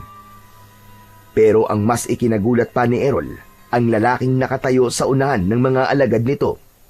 Hindi siya maaaring magkamali. Ito ang lalaking bumisita at nagbanta pa sa kanyang ina. Nag-aalalang napatingin si Errol sa kinatatayuan ng kanyang ina. Kaya naman, lumapit ito at tumingin din sa mga nilalang na nasa labas. Diyos ko po, si Gabriel! Kailan pa nakarating ang hayop na yan sa baryo natin? Kung ganun po, Tay, kilala niyo po ang taong yan? Oo, anak. At hindi ko akalaing siya pala ang pinuno ng mga aswang. Ang totoo ay nagpunta siya rito at pinagbantaan niya ako, Roy. Patawarin mo ko kung inilihim ko to sa'yo. Hindi ko alam na siya pala ang pinuno ng mga aswang. Huwag kang mag-alala, Lena. Hindi ko hahayaan na magtagumpay ang hayop na yan. Nasaktan tayo. Kaya pala, ganun na lamang ang galit niya sa akin. Ilabas niyo na ang hambog na batang yan. Pinatay niya ang mga alagad ko. Ngayon naman, hinahamon niya ako. Ako na mismo lumapit sa inyo. Pagmasdan mo, Lena, ang gagawin ko sa pinagmamalaki mong pamilya. Hindi ka magtatagumpay, hayop ka! Pinasahan mo ako ng mutya. Ngayon naman, bawiin niyo sa akin kung kaya mo! Anak, huwag mong gawin ito. Tumakas na tayo. Sa palagay ko, ay tama ang anak mo, Lena. Walang mangyayari kung patuloy tayong tatakas para lumayo sa kanya. Lalaban na kami ng anak mo. Yun na lang ang tanging paraan. Roy, nakikiusap ako. Umalis na tayo. Tumakas na lang tayo at magpakalayo-layo. Alam mo kung ano ang dahilan. Ayokong dumating ang oras na pareho natin pagsisihan ito. Tumigil na po kayo, Nay. Nakapagpasya na po kami ni Tatay. Ito na po ang tamang pagkakataon para maisagawa ang misyon. Hindi na hinintay ni Errol na pigilan pa siya ng kanyang ina. Mabilis siyang lumukso sa bintana at hinarap ang mga nakatayong aswang na taknim. Paglapat ng kanyang paa sa lupa at paglatag niya ng kanyang latigo ay kitang-kita niya kung paanong nagbago ang anyo ni Mang Gabriel. Naging isang ibon ito at agad na lumipad para atakihin sila. Hinagupit niya ito sa ere, subalit bigla siyang bumagsak sa lupa nang atakihin siya ng 2 kulay puting asong gubat. Akma na sana siyang kakagatin sa katawan nang biglang lumukso ang kanyang ama sa paanan niya at walang pag-aalinlangan na tinaga nito ang mga asong gubat. Tinamaan ang aso sa likod at bumagsak ito. Kaya naman, mabilis na bumangon si Errol at parang walang nangyari na nagawa niyang maakyat ang puno. Pinilit niyang abutin ang lumilipad na ibon na si Mang Gabriel. Mabilis nitong naiiwasan ang mga paghagupit niya ng latigo hanggang sa bumaba ito sa lupa at nagbalik sa anyo ng pagiging tao. Ibalik mo sa akin ang mutya ko! Bakit? Natatakot ka ba? Na baka kapag nasugatan ka, ay hindi mo na kayang pagalingin ang sarili mo? Ibalik mo sa akin ang mutya kung ayaw mong patayin ko sa harapan mo ang ama mo! Anong ginawa sa'yo ng nanay kong masama at kailangan mo siyang pagbantaan? Narinig kitang kausap siya at sa tono ng pananalita mo, para kang hindi lalaki. Para kang bata na nagbabanta sa kalaro nito. Tama na! Tumigil ka na! Wala kang alam. Kapag nagkaroon ako ng pagkakataon, pagpipira-pirasuhin ko ang katawan mo at ipapakain kita sa mga alagad ko! Ginagawa yan, hindi sinasabi. Bakit hindi ka lumapit? Agawin mo sa mga kamay ko, mutya. Akala mo ba natatakot pa ako sa'yo? Ikaw ang dapat na matakot sa akin ngayon. Inilabas ni Errol ang kulay itim na bato ng mutya sa kanyang bulsa. Kaya mas lalong naging agresibo ang pagsugod nito sa kanya. Habang ang kanya namang ina ay panay ang sigaw sa bintana. Takot na takot itong humihingi ng tulong sa mga kapitbahay. Kaya lang, walang gustong makialam. Lahat sila ay takot sa mga aswang. Naramdaman ni Errol ang pagtama ng kamao ni Mang Gabriel sa kanyang muka. Ngunit hindi siya natinag. Sa halip, mataas siyang tumalon at hinagupit niya ng latigo ang ulo nito. Pagbagsak niya sa lupa, ay natumba rin ito sa lupa habang namimilipit sa sakit. Nasugatan ito sa ulo, kaya hindi kagad ito nakabangon. Akma na sanang lalapitan niya ito, pero nakita niya ang kanyang ama na pinagtutulungan ng mga asong gubat. Kaya't lumapit siya sa mga ito at pinaghahagupit niya yon ng kanyang latigo. Bumagsak ang mga kalaban sa lupa. Sa kanya inalalayang tumayo si Mang Roy at dinala sa ligtas na lugar. Ang mga asong gubat ay unti-unting bumalik sa pagiging tao. Nilapitan ni Errol ang isang lalaking may sugat sa dibdib dahil sa tama ng itak ng kanyang ama. Pagmasdan mo kung anong gagawin ko sa mga tauhan mo, Mang Gabriel. Pakinggan mo ang kanilang pagsigaw. Dinukot ng daliri ni Errol ang dating sugat sa dibdib ng aswang, kaya't napasigaw ito sa sobrang sakit, habang nakahiga pa rin ang pinuno ng aswang. Mabilis itong tumayo at sumugod kay Errol. Galit na galit itong lumapit sabay atake gamit ang matutulis nitong mga kuko. Kaya lang, biglang lumiwanag ang buong katawan ni Errol. Epekto yon ng kanyang mutya sa katawan. Nasilaw ito sa liwanag, kaya't napataklob ito ng mga mata. Sinamantala niya ang pagkakataon na yon. Paulit-ulit niya itong inundayan ng suntok sa tiyan hanggang sa muli itong natumba, pasadsad sa lupa. Errol anak, tama na yan.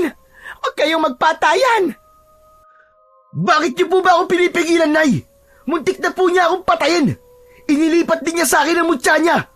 Tapos sasabihin niyo huwag ko siyang patayin. Ang dapat po sa kanya ay burahin na sa mundo. Malakas lang ang loob mo dahil nasa katawan mo mutya ng ardilya. Babawiin ko yan at papatayin kita sa harapan ng nanay mo. Dala ng takot ay dali-daling bumaba ng hagdan ang kanyang ina at lumapit sa kanilang dalawa. Habang si Mang Roy naman ay nakasandal sa dingding ng bahay nila.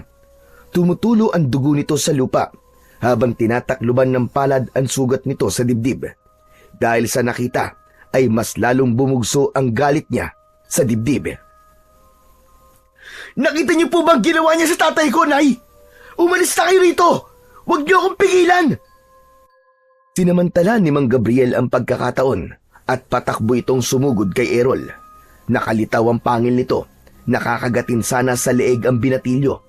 Subalit malakas na sumigaw si Aling Lena. Wag! Wag, Gabriel!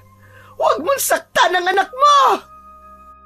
Huminto sa pagtakbo si Mang Gabriel at nakakunot ang noo na napatingin sa muka ni Aling Lena, habang si Errol naman ay nakaawang ang bibig na hinintay ang iba pang sasabihin ng kanyang ina.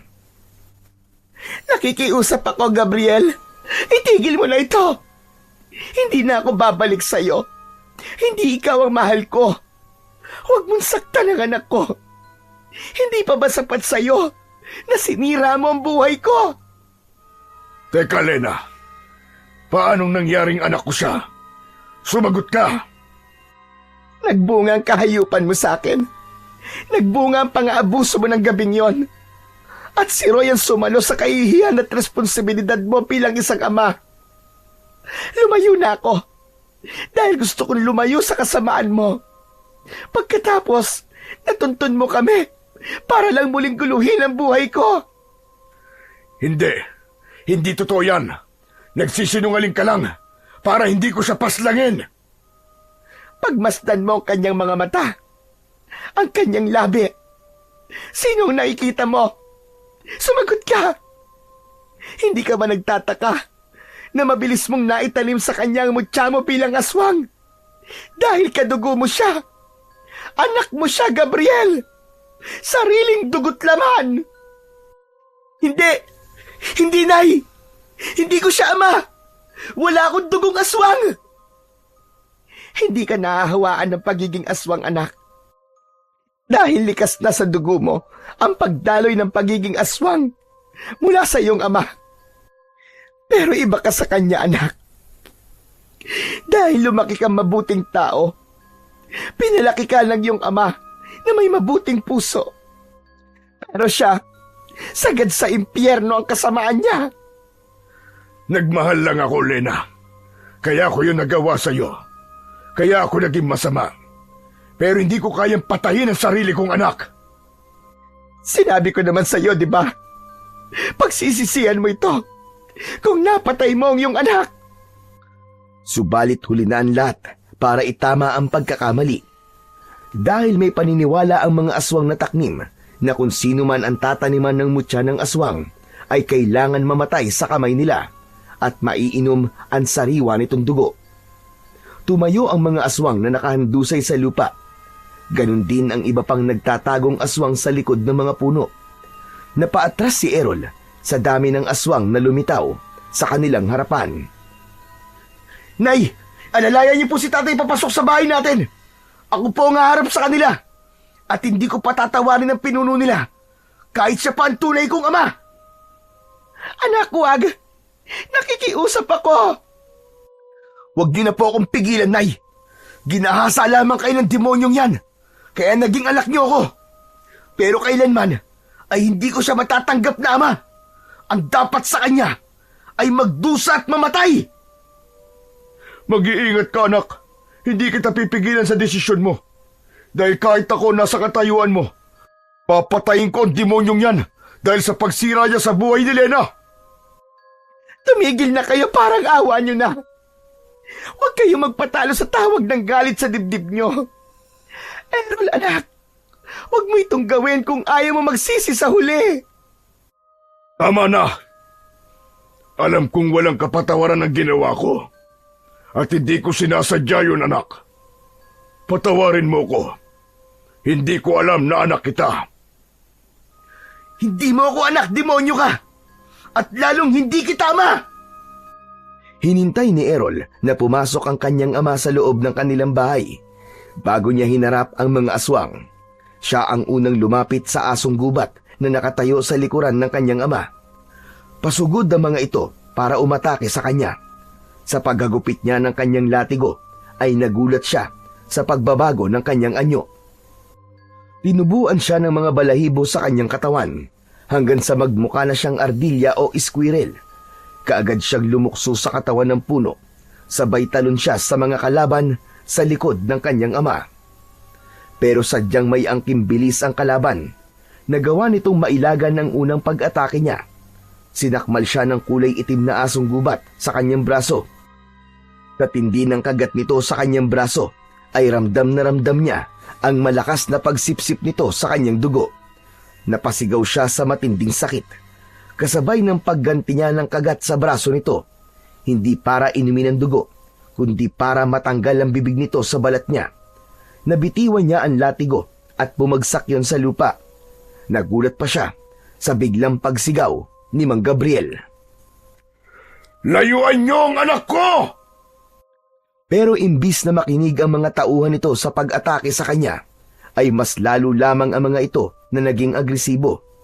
Hindi na ito nakikinig sa kanyang ama, kaya naman isa-isang kinagat nito ang sariling tauhan. Iniligtas siya ng kanyang ama. Maya-maya pa ay bumalik ang kanyang ina. May dala itong asin at sinabuyan ang mga asong gubat, kasabay ng pagliwanag ng buong katawan ni Errol. Napaso ang mga aswang sa kanyang liwanag, kasama ang kanyang ama na bumagsak sa lupa. Ang ibang may mga sugat sa katawan ay nagkikikisay na parang hindi kinaya ang epekto ng mutya ng ardilya. Patawarin mo ko, anak. Napakasama kong ama. Hindi ko alam. Anak, alam mong hindi kita magagawang saktan. At pagkatapos, ako pa naging dahilan kung bakit kanila gustong patayin. Walang salitang gustong lumabas sa bibig ni Errol. Dahil hanggang sa mga sandaling yun, ay naguguluhan pa rin siya sa bilis ng pangyayari. Hindi niya alam kung ano ang mararamdaman niya. Kailangan umalis na kayo sa lugar na ito, Errol. Isama mo ang iyong ina. Pati na ang iyong amang si Roy. Kumilos na kayo. Nakikiusap ako. Bilisan niyo na. Tumakas na kayo. Biglang namutla ang muka ni Mang Gabriel nang mapansin ang paglaki ng sugat nito sa dibdib. Pinilit nitong tumayo habang nakaharang sa kanyang unahan. Nakaharap ito sa sariling alagad. Parang may kirot sa kanyang puso nang maintindihan niya kung ano ang ibig nitong sabihin. Parang alam niya ang gagawin nito. Bilisan niyo! Marami pa silang paparating para bawiin ang mutya. Patawarin mo ko, anak, sa mga nagawa ko. Sa pagkakataong yun ay biglang tumulo ang kanyang luha mula sa kanyang mga mata. Hindi niya alam na may pagbabago pa pala sa isang uri ng aswang na katulad ng kanyang ama. At kahit hindi ito tumitingin sa kanya, alam niyang pumapatak ang luha nito sa mga mata habang nakatayo at nakatingin sa madilim na bahagi ng kakahuyan. Tay, pwede ko ba kayong mayakap? Natigilan si Mang Gabriel. Mabilis itong humarap sa kanya at iniilang hakbang lang ang mga paa na napayakap sa kanya. Humagulgol ito ng iyak habang nagpapasalamat at humihingi pa rin ng tawad. Mahigpit yun na parang yun na ang huli nilang pagkikita. Nang bumitaw ito sa kanya at akma ng tatalikod, inabot niya rito ang mutya. Tay, sa tingin ko po ay mas kakailanganin niyo to. Tara na po, sumama na po kayo sa amin. Huwag na ninyo akong intindihin. Anak, patawarin mo si tatay ha. Nagpatalo ko sa tukso ng kamunduan. Kaya imbis na humingi ng tawad sa iyong ina, ay ginulo ko pa siya. Pangako, babawi ako sa inyo. At ikaw na ang bahalang humingi ng tawad kay Roy at sa nanay mo. Huwag mong sabihin yan, Gabriel. Matagal na kitang napatawad. At huwag mong iiwan ang anak mo. Kailangan ka pa niya. Hindi ka mamamatay. Lena, sa dami na nagawa kong kasalanan, wala nang puwang para sa akin ang mabuhay sa mundong ito. Huwag mong sabihin yan. Sumama ka na sa amin. Mukhang huli na ang lahat para tumakas, Lena. Nandito na ang mga kauri ko. Sinundan ni Errol ng tingin ng kanyang ama sa likod ni Aling Lena. Isa-isang nagsilabasan mula sa kakahuyan ang mga nilalang na may nakakatakot na itsura. Para itong mga aso na ikinakaskas pa ang kaliwang paa habang nakangising nakatitig sa kanila. Huwag kayong mag-alala. Ako ang harap sa kanila. Nakikiusap ako. Sige na, tumakas na kayo rito. Magsasalita pa sana si Errol para pigilan ng ama, pero sumugod na ito sa mga halimaw na nakatayo sa harapan nila habang paika-ika sa paglalakad. Tay! Bumalik ka! Huwag mo tong gawin! Nakikiusap ako, Tay! Pagkasabi nun ni Errol, ay biglang nagpalit ng anyo si Mang Gabriel bilang isang nakakatakot na aswang. Sabay lingon sa kanyang anak. Anak, Lena, Roy, patawarin niyo ako sa mga nagawa ko sa inyo. Kitang-kita ni Errol kung paanong nakipagpambuno ang ama sa mga halimaw. Nang una ay akala ng mga kalaban ay kakampi pa ito, pero gumawa ng hakbang ang kanyang ama para pigilan ito. Kinagat nito ang sariling alagad. Hindi ko maaaring pabayaan si Tatay, Nay! Pumasok kayo sa loob ng kubo! Samahan niyo po si Tatay! Walang mangyayaring masama sa amin ni Tatay Gabriel! Ngunit paano ka, anak? Ililigtas ko po si Tatay. Kahit na anong mangyari, ama ko pa rin siya kahit pagbali-baliktarin man ang mundo. Ibubuwis niya ang kanyang buhay para sa atin. Sapat na pong patunay yun na totoo ang paghingi niya ng tawad. Patakbong sumugod si Errol papunta sa mga nagkakagulong mga asong gubat. Bawat hagupit niya ng kanyang latigo sa mga ito ay isa-isang bumabagsak ang mga kalaban sa lupa, habang ang kanyang ama naman ay mahusay rin na nakikipaglaban sa sarili nitong mga alagad. Magkakasunod na paggagupit ng kanyang latigo ang ginawa niya sa mga nilalang na umaatake sa kanila. Lahat ng tamaan ng kanyang sandata ay bumubula ang bibig na parang nalalason at natutunaw na parang nauupos na kandila. Dala ng matinding emosyon ay isa-isang nilalapitan ni Errol ang mga nakabulagtang katawan ng mga halimaw. Pinagsasasaksak pa niya sa katawan gamit ang kanyang matutulis na kuko. Tuluyan na ngang naging isang ganap na aswang si Errol. Nagmistula siyang taong ardilya sa kanyang anyo dahil sa mutya.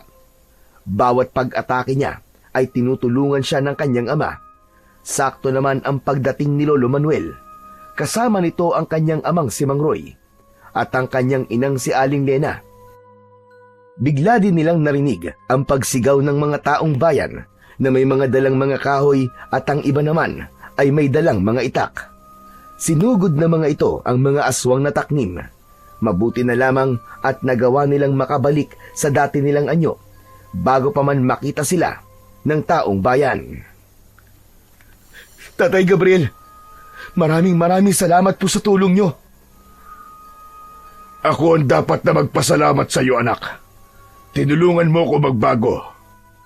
Kailangan ko nang umalis. Babalik na ako sa lugar namin ng nanay mo. Gabriel, maraming salamat. Maraming salamat sa iyo. Ako ang dapat na magpasalamat sa iyo, Lena. Lalong-lalo na sa iyo, Roy. Maswerte si Lena at ikaw ang kanyang pinakasalan. At ikaw naman, Errol, ipagpatuloy mo lang ang pagtulong sa iyo, kapwa. Sana'y palagi mong tatandaan na kahit wala ako sa tabi mo, mananatili kang laman ng puso ko. Salamat sa pagtanggap sa akin bilang ama mo. Paalam. Nang maubos ng taong bayan ang mga aswang, ay sinamahan naman sila ni Lolo Manuel para bumalik sa pusod ng kagubatan. Katulad ng kanilang napagkasunduan, muling ibinalik ni Errol ang mutya ng ardilya. Maaaring walang halos ginampanan ang kanyang mutya sa katawan, pero naging daan yon para lumiwanag ang isip ng kanyang ama. Nakamit nito ang kapatawaran at nagawang itama ang pagkakamaling nagawa sa kanilang mag-ina. Masayang tinanggap ng taong usa ang kanyang mutya. Pagkatapos ay may iniabot ito sa kanya, isang buhay na ardilya o squirrel. Sinabi nitong alagaan niyang mabuti ang ardilya dahil may kakayahan daw itong pumigil sa paglabas ng kanyang tunay na anyo bilang isang aswang. Isa raw yung pabuya sa ginawa niyang pagtupad sa kanyang pangako. Kung ganun po una pa lang, ay alam ni ninyong isa akong aswang? Tumango-tango ang taong usa at sinabi nitong hindi lahat ng aswang ay masama. May karapatan pa rin silang mabuhay at tulungang hindi maging masamang nilalang. Hindi ko akalaing sa kauna-una ang pagkakataon ay nagkamali ako sa iyo, Errol. Akala ko ay dahil sa mutya, kaya ka may hawa ng aswang. Iyon pala ay talagang nananalaytay sa mga ugat mo, ang pagiging aswang. Wala pa rin naman nagbago. Siya pa rin ang anak ko, Lolo Manuel. Sobra siyang nagpapasalamat sa pagtanggap sa kanya ni Mang Roy bilang isang anak. Kahit na hindi niya ito totoong ama. Kahit na kailan ay hindi nito ipinaramdam sa kanya na hindi siya nanggaling dito. Masaya silang naglakad pabalik sa kanilang tahanan. Magmula ng gabing yon ay kumalat ang balita tungkol sa mga aswang na taknim. Naging sikat si Errol bilang isang binatilyong nakakuha ng mutya ng ardilya na lumaban sa mga aswang. Ngunit hanggang sa kasalukuyan ay itinatago pa rin ni Errol sa mga kababaryo niya ang kanyang pagiging aswang. Pero ganun pa man, ginagamit niya ang pagiging aswang sa pagtulong sa kanyang kapwa, laban naman sa mga masasamang tao o sa mga aswang na manggugulo sa kanilang baryo. 2 beses sa isang buwan na dinadalaw siya ng kanyang ama at naging maganda naman ang pakikitungo nila rito. Lalo pa at tuluyan na nga itong nagbago. Patunay lamang ito na kahit gaano pa kasama ang isang tao ay may pagkakataon pa rin na magbago. Kahit na ang isang aswang.